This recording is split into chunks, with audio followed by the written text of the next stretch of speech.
네, 2월 첫째 주 목요 나눔 영상인데요. 이번 주 주제는 이제 생명의 길이라는 주제를 가지고 한번 예수님에 대해서 알아보는 시간을 갖도록 하겠습니다. 여러분 지금 혹시 가장 절실하게 생각나는 혹시 소원이 있나요?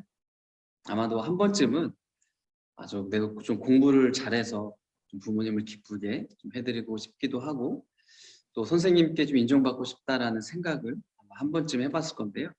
그런데 참 쉽지가 않죠. 그렇게 한다는 것이. 그리고 이것 외에도 내가 하고 싶고 또 이루고 싶은 것이 있는데 그것이 내 마음대로 잘 안 될 때가 있어요. 그러면 가끔 이런 생각을 하게 되죠. 하나님이 정말 살아 계시는지, 내가 꼭 기도를 해야 될 필요성이 있는지, 하나님이 정말 나를 사랑하실까?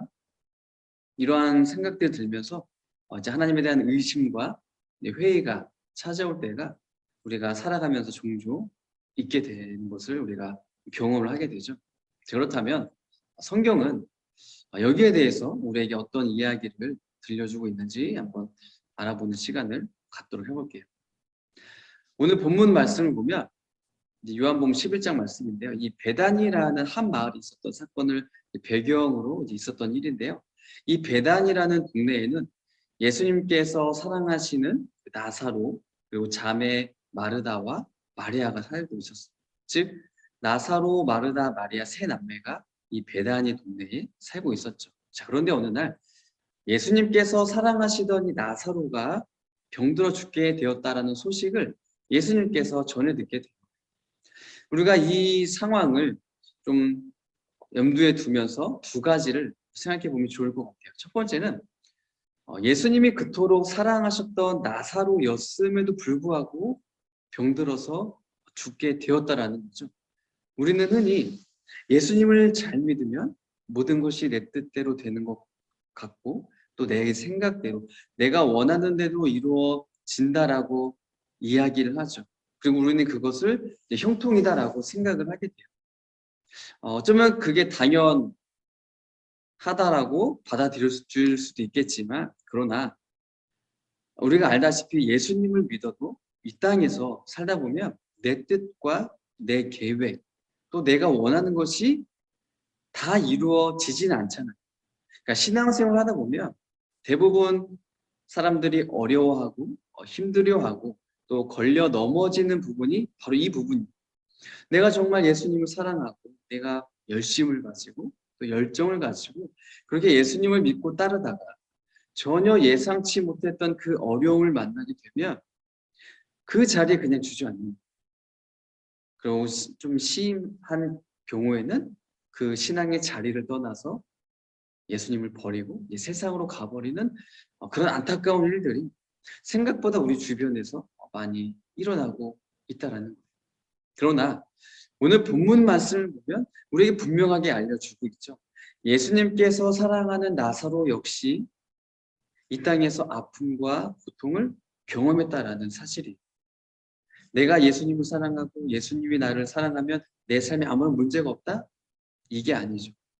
그러한 상황일지라도 그러한 사람일지라도 고난과 고통이 있다는 것을 이 나사로를 통해서 우리들에게 보여주고 있는 거예요.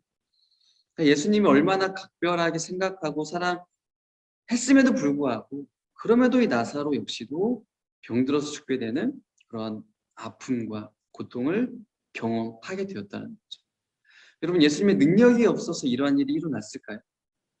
나사로가 처한 그러한 죽음의 문제를 예수님이 외면하셔서 이러한 일이 일어났을까요? 전혀 아닌 거죠. 그것과는 상관없이 우리가 인생을 살다 보면 우리의 상황 속에 어려움과 고통과 고난이 누구에게나 일어날 수 있다는 것을 오늘 이 나사로를 통해서 우리에게 알려주는 거예요. 또 한 가지 우리 두 번째로 생각해 볼 것이 있는데요.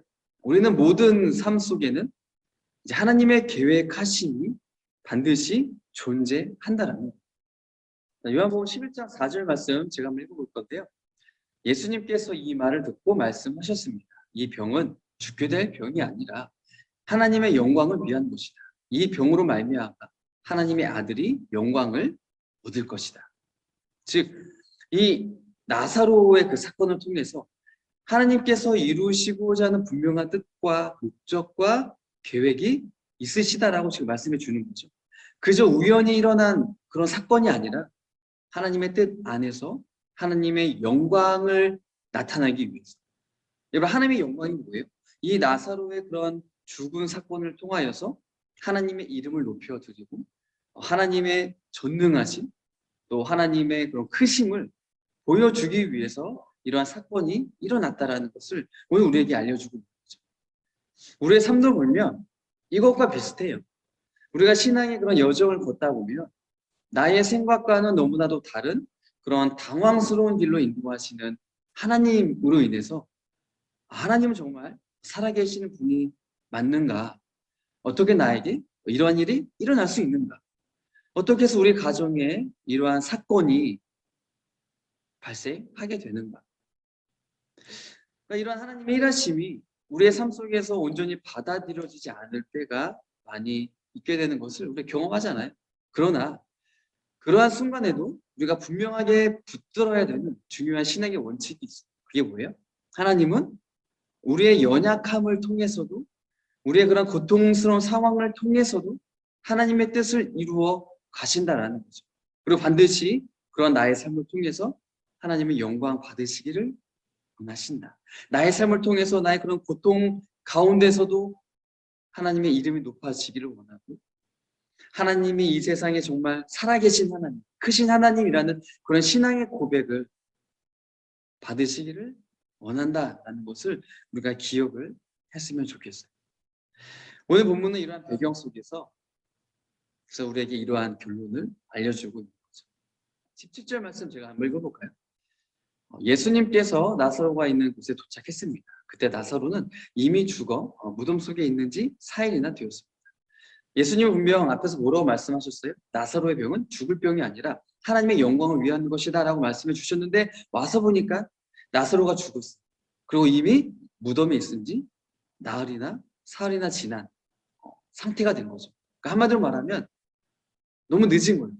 완전히 망해버린 상황으로 볼 수가 있는 거죠. 근데 여기에 대해서 그래서 21절에 보면 이 나사로의 누인 마르다가 예수님께 그래서 이렇게 이야기를 하는 거예요. 마르다가 예수님께 말했습니다. 주님께서 여기 계셨더라면 제 오빠가 죽지 않았을 것입니다. 무슨 의미예요? 이미 늦었잖아는 거죠. 나사로가 살아있을 때 예수님이 왔으면은 뭔가 가능성이 있을 텐데 이미 죽은 지 사흘이나 지났는데 왜 이제 왔냐라는 거죠. 이미 끝났는데 와봤자 아무 소용없다라는 것이 마르다의 생각이었죠. 바로 그때 예수님이 이 마르다를 향해서 이렇게 말씀해 주시죠. 25절과 26절 너무나 중요한 말씀인데요. 제가 읽어볼게요. 예수님께서 마르다에게 말씀하셨습니다. 나는 부활이요 생명이다. 나를 믿는 사람은 설령 죽는다 해도 살 것이며 살아서 나를 믿는 사람은 그 누가 되었든지 결코 죽지 않을 것이다. 내가 이것을 믿는다. 자, 예수님은 이 마르다를 향해서 뭐라고 해요? 끝날 때까지 끝난 게 아니다. 말씀해 주시죠. 인간적인 그런 완전한 절망과 지금 한계를 겪고 있지만 이것을 지금 뛰어넘고 계시는 거예요. 죽음을 생명으로 바꾸시는 그 생명의 주인이 누구시냐? 바로 마르다 네 앞에 있는 나다. 메시아다. 바로 예수 그리스도다. 라고 예수님 말씀해 주고 계는 거죠. 그리고 실제로 그 상황 속에서 어떠한 일이 일어났어요? 이 생명의 주인 되신 예수님 앞에서 죽음은 힘을 잃었죠. 죽었지만 나사로가 다시 살아나는 있을 수 없는 불가능한 일이 그 가운데 나타나게 되고 거기에 또 많은 사람들이 그것을 보고 하나님께 영광을 올려드렸어요. 하나님을 찬양한 거죠.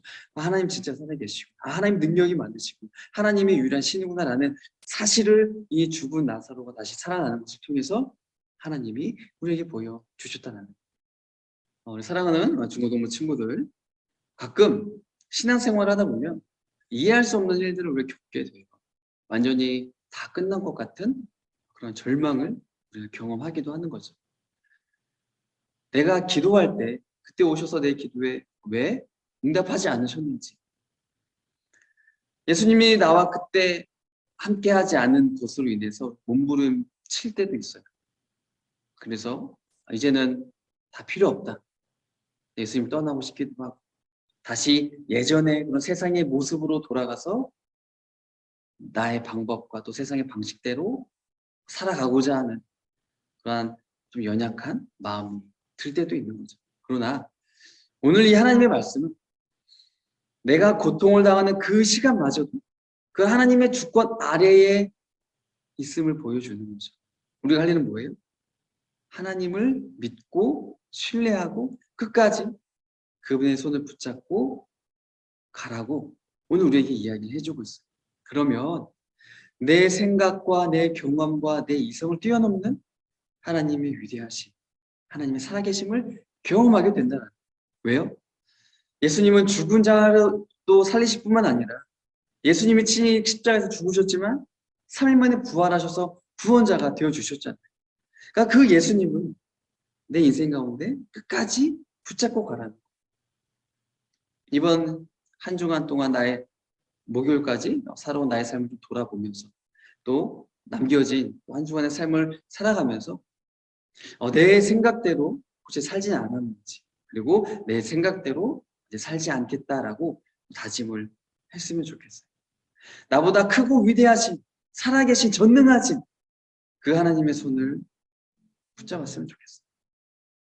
지금껏 내가 살아오면서 이제는 내 생각과 내 경험과 내 이성 안에서 그런 한계 속에서 뭔가 내가 갇혀서 그 안에서 살아왔었다면 이제는 그 모든 것을 뛰어넘으신 그 전능하신 하나님의 손을 굳게 잡고 그 하나님과 동행하는 저와 여러분들이 되었으면 좋겠어요.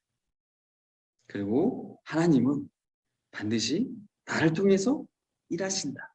나를 통해서 하나님이 드러나기를 원하신다. 나를 통해서 하나님을 찬양, 하나님을 사랑하고 하나님께 영광 올려드리는 그런 삶을 살기를 원하신다라는 것을 좀 기억하는 우리 중고등부 친구들이 다 되기를 바라요. 저는 여기서 여러분들을 위해서 기도하면서 응원할게요. 힘냈으면 좋겠습니다. 화이팅 하세요.